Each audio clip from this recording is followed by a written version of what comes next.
Hi, my name is Viviana Rodriguez. I am studying public account.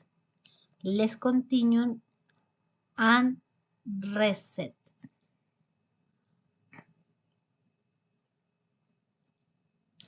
I took the recipe from the website of Tulio Recommend.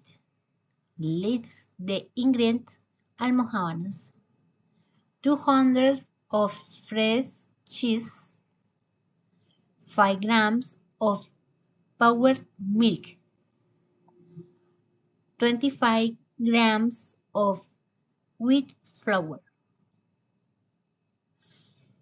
10 grams of sugar. First, on the bowl, we put the cheese with the flour. Next, add the sugar. Then, in- integrate it with your hands.